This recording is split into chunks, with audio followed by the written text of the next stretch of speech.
1, 2, 3. Maybe it's not the best idea to record something when I'm kind of sick. So, Pokemon Scarlet and Violet has recently released, and people are enjoying it so far. A lot of people saying that it's a great Pokemon game. People really loving the change of formula that is following in the footsteps of Arceus. There's a lot of fun elements to enjoy. You can ride a big bike Pokemon. But if you're looking at anything with regard to the game lately, you'll also see that there is massive amounts of frame rate drops, of people falling through the world, of whatever this is. So yeah, definitely not the most stable of Pokemon games. But the thing that you have to remember about Scarlet and Violet is that within the last year, we've got 3 Pokemon entries. We've had Diamond and Pearl remake, which I believe were not done by Game Freak. I think that was another company.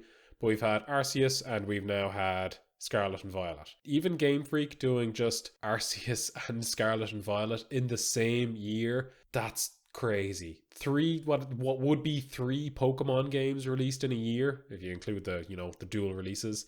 That's insane, especially for something that has changed the series as much as these 2 entries in the series have.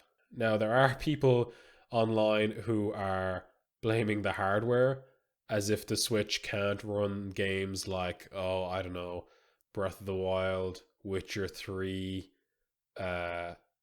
Xenoblade Chronicles, various Doom games. What I'm trying to say with regard to those games is that the Switch can definitely run this bigger open world stuff if time is actually given to develop stuff for it. But with that being said, why are there 2 of this type of game releasing this year? Why was the correct amount of time not given to Game Freak in order to actually develop these games to be good and to run well and to be just a smooth, seamless experience? Pokemon is literally the biggest franchise in the world, and yet they can't afford to push development back by a year. But as well as that, when you have a relatively short time frame to develop a whole new generation of Pokemon, plus you have to integrate online play, maybe stop with the dual releases. Maybe just have Scarlet, or maybe just have Violet. And I know that that's been something that's been there with Pokemon for years, but for something like this, having 2 games, even though the coding is mostly the same, they would still have to test both games. You'd have to double up on testing, you'd have to double up on checking for collision, anything, like falling through the world, which seems to be happening, character models.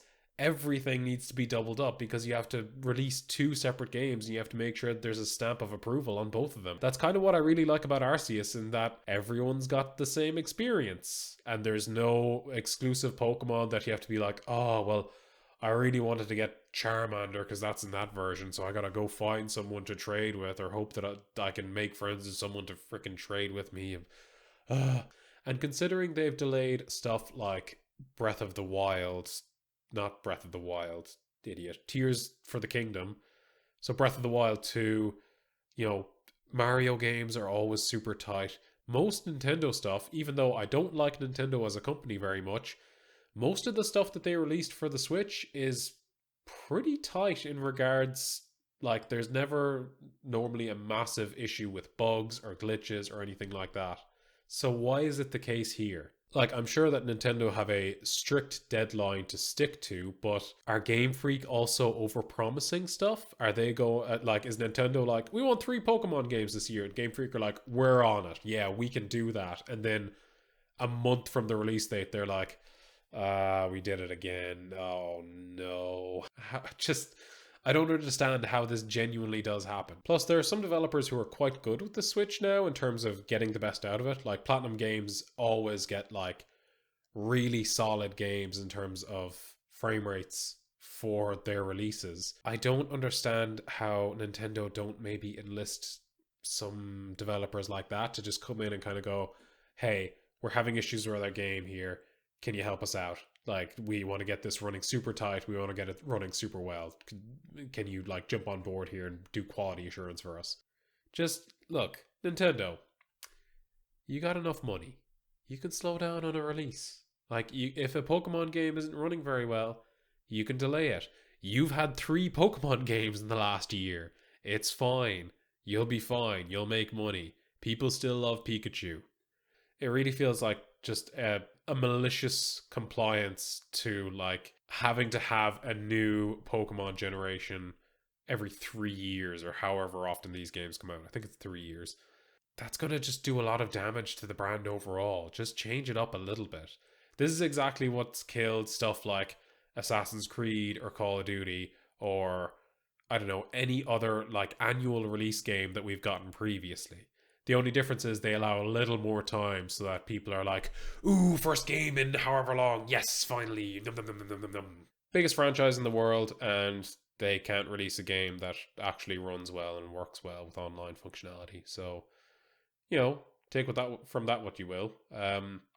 But they're not going to lose any money because loads of people are still going to buy the game and play it because people just have a strict adherence to Nintendo stuff. It's quite disappointing because people say that it is a really fun game, but that just the technical issues look so bad. And I don't understand how that happens for literally the biggest franchise on the planet.